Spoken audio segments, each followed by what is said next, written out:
اور ان کو پیشانی کے بل لٹا دیا، تو پھر اللہ تعالیٰ نے فرمایا قد صدقت الرؤیا انا کذالک نجزی المحسنین، کہ یقیناً ابراہیم علیہ السلام تو نے اپنا خواب سچا کر دکھایا، اور اسی طریقے سے ہم جزا دیتے ہیں صالحین کو، محسنین کو، نیک عمل کرنے والوں کو۔ یہودی اپنی نسبت حضرت ابراہیم علیہ السلام سے جوڑا کرتے تھے، لیکن وہ اپنے رب کے کتنے فرما بردار تھے، جو کہ اس آیت کے اندر ارشاد ہوا کہ انہوں نے اپنی قیمتی ترین چیز اللہ کے سپرد کر دی، اس وجہ سے کہ اللہ کے حکم سے بڑھ کر کوئی چیز نہیں۔ اور یہ چیز ہم نے پچھلے گزشتہ اپنے نشست کے اندر بھی اس کا مطالعہ کیا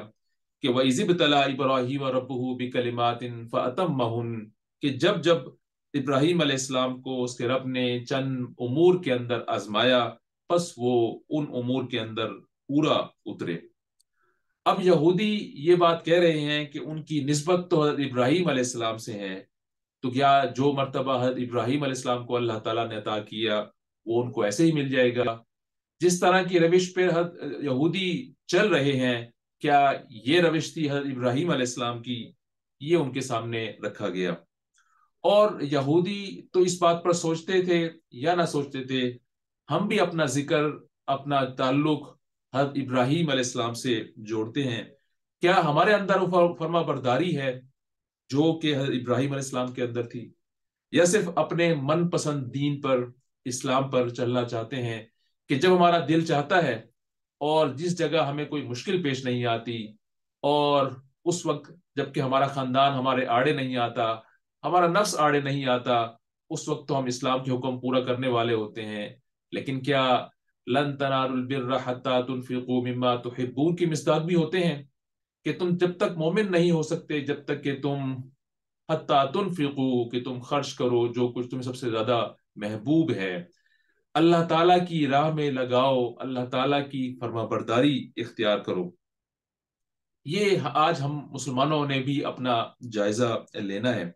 وَوَصَّى بِهَا إِبْرَاهِيمُ بَنِيهِ وَيَعْقُوبُ يَا بَنِيَّ إِنَّ اللَّهَ اصْطَفَىٰ لَكُمُ الدِّينَ فَلَا تَمُوتُنَّ إِلَّا وَأَنْتُمْ مُسْلِمُونَ۔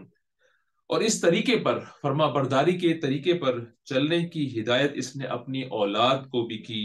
اور اس کی وصیت یعقوب نے اپنی اولاد کو بھی کی۔ اس نے کہا تھا کہ میرے بچوں، اللہ نے تمہارے لیے دین پسند کیا ہے، لہذا مرتے دم تک مسلمان رہنا۔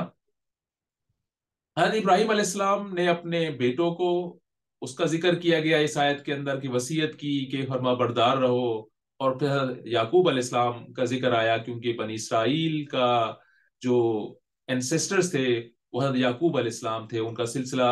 حضرت یعقوب علیہ السلام کے 12 بیٹوں سے جا جڑتا ہے۔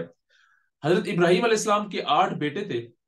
حضرت اسماعیل علیہ السلام جو کہ حضرت ہاجرہ کے بیٹے تھے، اور جو کہ شاہ مصر کی بیٹی تھیں، اور شاہ مصر نے حضرت ابراہیم علیہ السلام کے حوالے کیا تھا اور کہا تھا کہ یہ آپ کی خدمت کرے گی کنیز کے طور پر۔ تو یہ ان کے نکاح میں تھی، حضرت اسماعیل علیہ السلام ان سے پیدا ہوئے، اور اس کے بعد ان کی اولاد سے کوئی نبی پیدا نہیں ہوا، یہاں تک کہ حضرت محمد صلی اللہ علیہ وسلم 2500 سال گزرنے کے بعد یا اس سے بھی زیادہ دنیا میں تشریف لائے۔ تو ان کی اس شاخ سے حضرت اسماعیل علیہ السلام نبی تھے، اور اس کے بعد حضرت محمد صلی اللہ علیہ وسلم، ان دونوں کے درمیان اور کوئی نبی نہیں آیا۔ حضرت ابراہیم علیہ السلام کی دوسری بیوی حضرت سارہ تھی، جن کا تعلق عراق سے تھا، اور ان سے حضرت اسحاق علیہ السلام پیدا ہوئے، اور پھر حضرت اسحاق علیہ السلام کی ہی نسل سے پھر نبوت بنی اسرائیل میں چلنا شروع ہوئی۔ جب حضرت اسحاق علیہ السلام کے 2 بیٹے حضرت یعقوب علیہ السلام اور عیسو پیدا ہوئے، جن میں عیسو کو تو اللہ تعالیٰ نے نبوت نہ دی، لیکن حضرت یعقوب علیہ السلام سے نبوت آگے چلتی رہی۔ حضرت ابراہیم علیہ السلام کے تیسری بیوی کتورہ تھیں، جن کے 5 بیٹے تھے، اور ان میں سے ایک بیٹے جو کہ مدیان یا مدین، اور ان سے آگے جا کر ان سے ڈائریکٹلی تو ان کے بیٹوں میں نبی موجود نہ تھے، لیکن آگے جا کر ان کی نسل میں حضرت شعیب علیہ السلام مدین کی طرف نبی بنا کر بھیجے گئے تھے۔ تو یہ ان کے بیٹوں کا حوال ہے جو حضرت ابراہیم علیہ السلام کے تھے اور حضرت یعقوب علیہ السلام کے تھے۔ کہ انہوں نے اپنے بچوں کو یہ نصیحت کی تھی کہ اللہ تعالیٰ نے تمہارے لیے دین اسلام کو چن لیا ہے،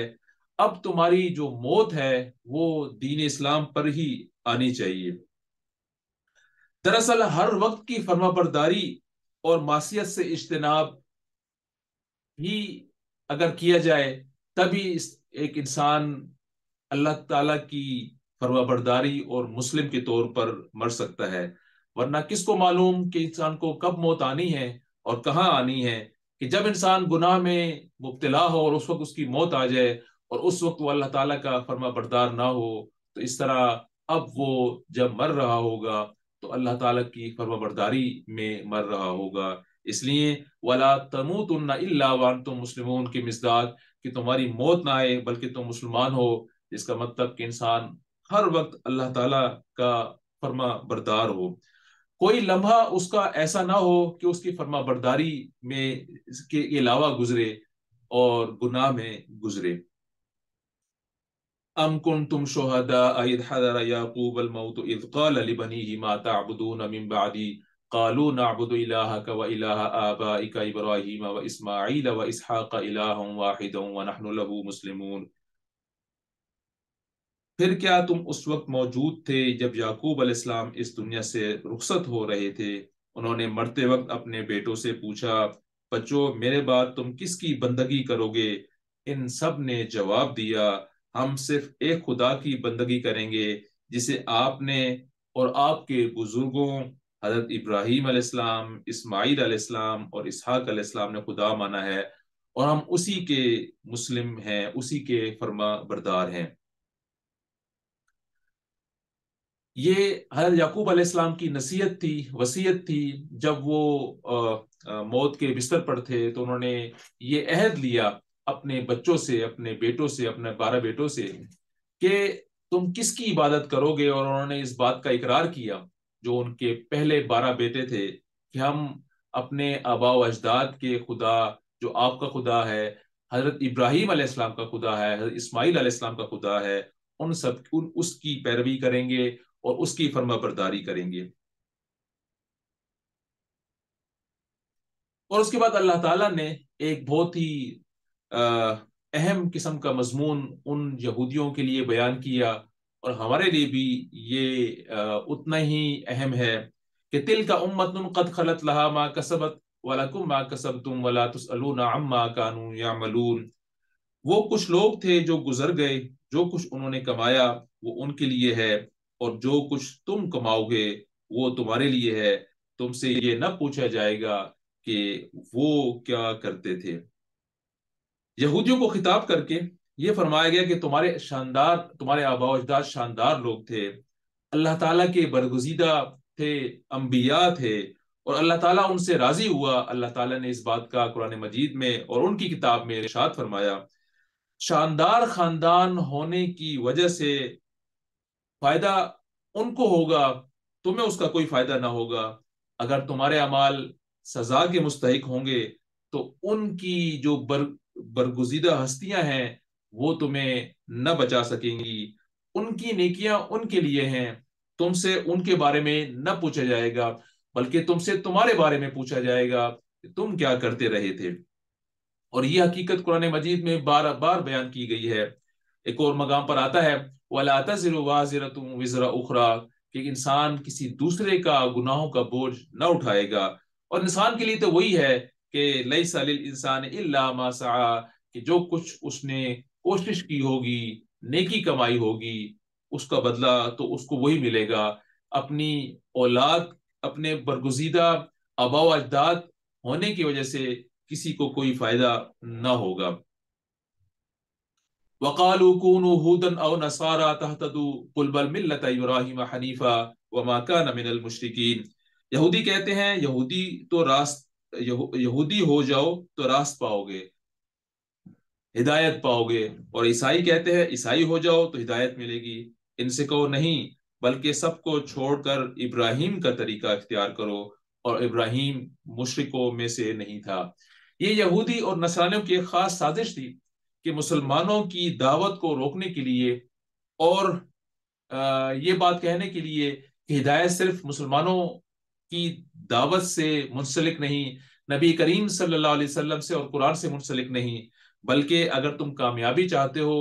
تو یہودیت اور نصرانیت یہ بھی الہامی دین ہے۔ اس لیے اگر کسی نے ہدایت پانی ہے، آخرت کی کامیابی پانی ہے، تو اس کو یہودی ہو جائے یا وہ نصرانی ہو جائے تو وہ ہدایت پا جائے گا۔ اس کے علاوہ اس کے پاس تیسرا راستہ نہیں ہے۔ اس کے جواب میں فرمایا گیا کہ قل بل ملت ابراہیم حنیفہ، بلکہ تمہیں تو بات کرنی چاہیے ابراہیم علیہ السلام کی طریقے کی، کہ اگر راہ اختیار کرنی ہے تو ابراہیم علیہ السلام کی بات کی جائے، جس کو تم اپنا جد امجد مانتے ہو اور اس کو نبی مانتے ہو، اپنا برگزیدہ آباء و اجداد میں سے رکھتے ہو کہ وہ تو یکسو تھا۔ حضرت ابراہیم علیہ السلام کا قرآن مجید میں جہاں بھی ذکر آتا ہے، یہ دو خصوصیات ان کی بار بار بیان کی جاتی ہیں کہ وہ حنیف تھے،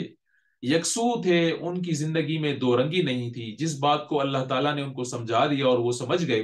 اس کے بعد ان کی زندگی ایک رخ کی تھی کہ جس بات کو سمجھ گئے تھے کہ اللہ تعالیٰ کی فرما برداری سے انہوں نے اس دنیا کی زندگی کو تعبیر کرنا ہے، پھر اس سے وہ پیچھے کبھی نہ ہٹے، کسی لمحے نہ ہٹے۔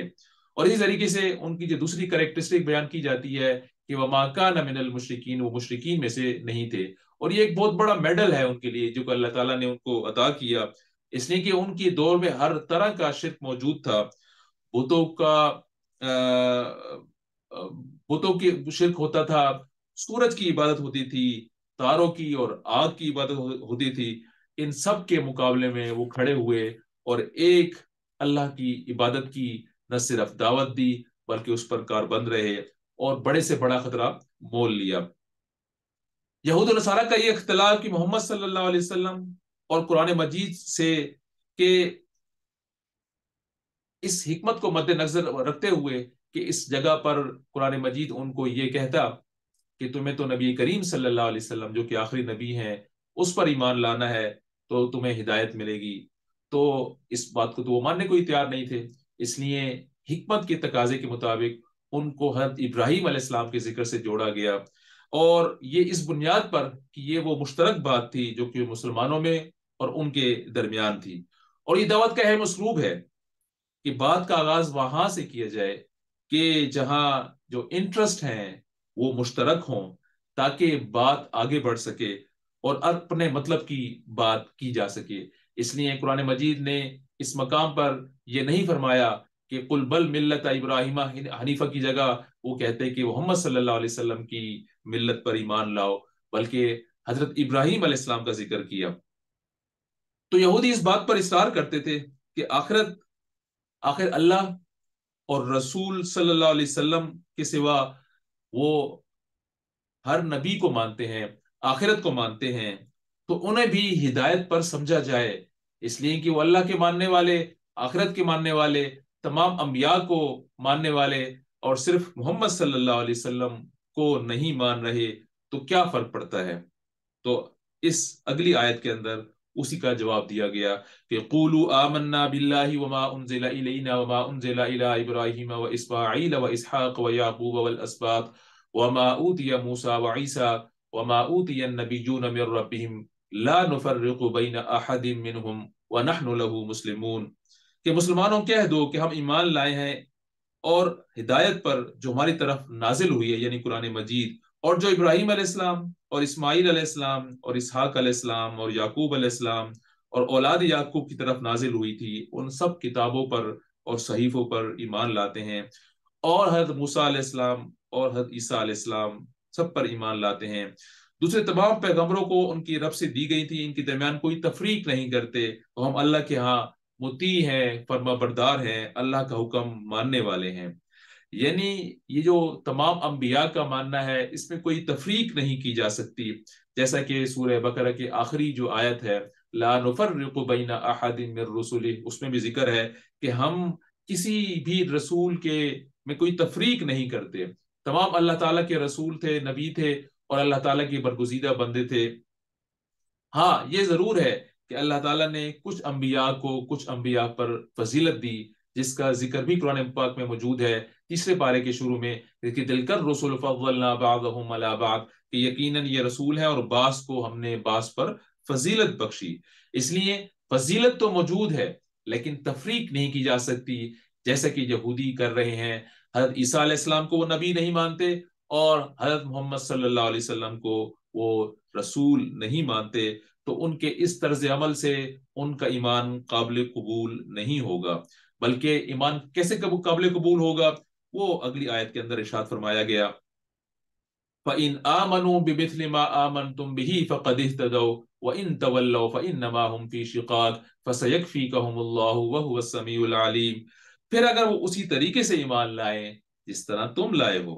تو ہدایت پر ہیں پھر یہ، اور اگر اس سے یہ منہ پھیر لیں، روگردانی کریں، تو کھلی بات ہے کہ وہ ہر درمی میں پڑ گئے ہیں، ضد میں آ گئے ہیں. لہذا اطمینان رکھو کہ ان کے مقابلے میں اللہ تمہاری حمایت کے لیے کافی ہے اور سب کچھ سنتا اور جانتا ہے. ہدایت پر کون ہے اس کا فیصلہ اللہ تعالیٰ نے کرنا ہے، بندے اس بات کا فیصلہ نہیں کر سکتے. اللہ تعالیٰ نے اپنی کتابوں میں اس بات کا کرائٹیریا بتا دیا ہے کہ کون ہدایت پر ہے. اس لیے مسلمانوں کو فرمایا گیا کہ اگر ان یہودیوں سے اور نصرانیوں سے کہہ دو کہ اگر تم ایمان لاؤ گے اس طریقے سے کہ جس طریقے سے ایمان لائے تم، یعنی مسلمان، اور مسلمان کس طریقے سے ایمان لائے کہ نبی کریم صلی اللہ علیہ وسلم پر ایمان رکھتے ہیں باقی انبیاء کے ساتھ ساتھ، اور قرآن مجید پر ایمان رکھتے ہیں کہ یہ بھی اللہ تعالیٰ کی کتاب ہے. صبغۃ اللہ ومن احسن من اللہ صبغۃ ونحن له عابدون. اللہ کا رنگ اختیار کرو، اور اس کے رنگ سے اچھا اور کس کا رنگ ہوگا، ہم اسی کی بندگی کرنے والے لوگ ہیں. یعنی اللہ کا رنگ فرما برداری، وہ ایک ہی بات چلی آ رہی ہے جو کہ حضرت ابراہیم علیہ السلام سے شروع ہوئی، اس کے بعد ان کے یعقوب علیہ السلام کے بیٹوں سے اس بات کو لیا گیا، پھر وہ نبی کریم صلی اللہ علیہ وسلم کا ذکر کیا اور آج کے مسلمانوں کا ذکر کیا گیا کہ وَنَحْنُ لَهُ مُسْلِمُونَ، کہ ہم مطیع ہیں، فرما بردار ہیں، اللہ تعالیٰ کا حکم ماننے والے ہیں. لہٰذا یہی اللہ تعالیٰ کا رنگ ہے کہ صبغۃ اللہ، اللہ کا رنگ اختیار کرو، کہ اس اللہ کے رنگ سے بہتر کون سا رنگ ہو سکتا ہے؟ اللہ کی فرما برداری کا رنگ اختیار کرو. یہ ایک وجہ تسمیہ اس لحاظ سے بھی تھا کہ یہودی بپتسمہ دیا کرتے تھے کہ جب بچہ پیدا ہوتا تو ایک ہفتے کے بعد اس کو رنگین پانی سے نہلایا جاتا اور کہتے کہ اب یہ پورا یہودی بن گیا ہے. تو اللہ تعالیٰ نے اس کے مقابلے میں فرمایا گیا کہ اللہ کا رنگ اختیار کرو بجائے مختلف رنگ اختیار کرنے کے. اور اللہ کا رنگ کیا ہے؟ اللہ کی بندگی ہے، اللہ کی عبادت ہے، ہمتن، ہر وقت، ہر لہجہ. اور اسی کے اندر فرمایا گیا کہ عبادت ہے، یہی اللہ تعالیٰ کا رنگ ہے اور عبادت ہے، کہ عبادت میں فرما برداری شامل ہے، اور یہ فرما برداری ہر لمحہ، ہر لہجہ ہے. عبادت میں محبت بھی شامل ہے کہ اللہ تعالیٰ سے ایک اس کا بندہ محبت کرنے والا ہو، اور عبادت میں وہ عبادات بھی شامل ہیں جن کو ہم عبادات سمجھتے ہیں، یعنی نماز، روزہ، حج، زکوٰۃ وغیرہ، اور اچھی بات کرنا، یہ بھی عبادات ہیں. لیکن یہ سب باتیں عبادت کے جو مفہوم ہے قرآن مجید کا اس کو بیان کرتی ہیں. قُلْ أَتُحَاجُّونَنَا فِي اللَّهِ وَهُوَ رَبُّنَا وَرَبُّكُمْ وَلَنَا أَعْمَالُنَا وَلَكُمْ أَعْمَالُكُمْ وَنَحْنُ لَهُ مُخْلِصُونَ. اے نبی صلی اللہ علیہ وسلم، آپ ان سے کہہ دیں کیا تم اللہ کے بارے میں ہم سے جھگڑتے ہو، حالانکہ وہی ہمارا رب بھی ہے اور تمہارا رب بھی ہے. ہمارے اعمال ہمارے لیے ہیں اور تمہارے اعمال تمہارے لیے ہیں،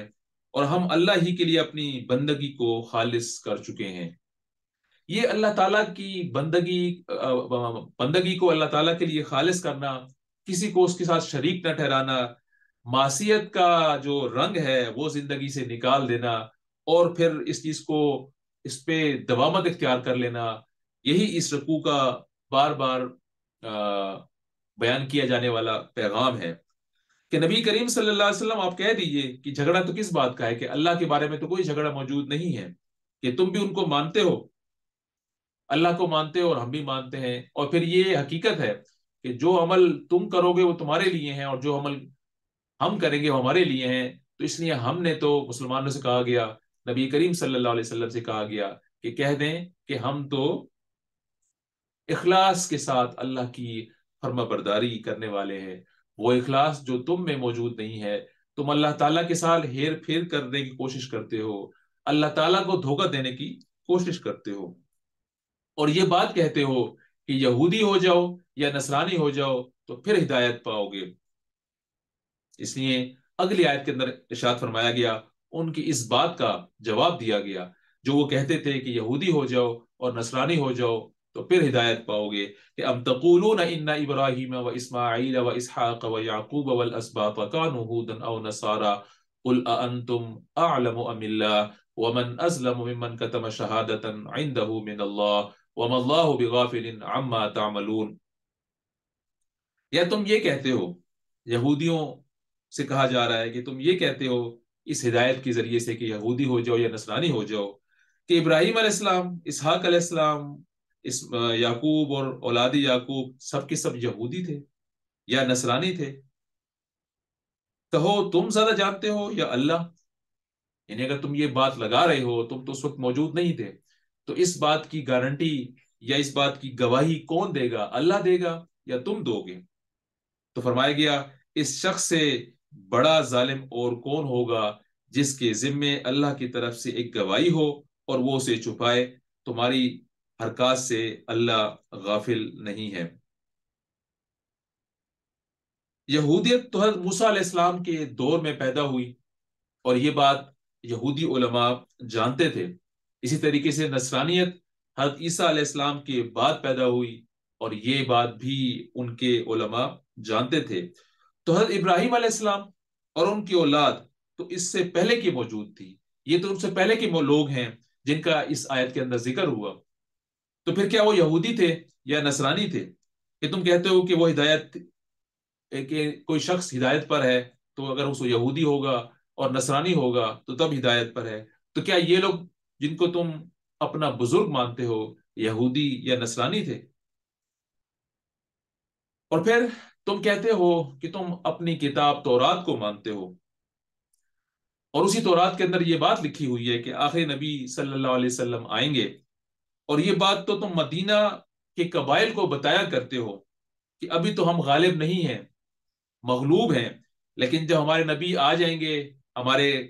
خاندان میں سے آ جائیں گے، ہماری نسلوں میں سے آ جائیں گے، تو ہم ان سے مل کر تمہارا مقابلہ کریں گے اور تمہیں شکست دیں گے۔ یہ بات وہ اوس و خزرج کے لوگوں سے کہا کرتے تھے، لیکن جب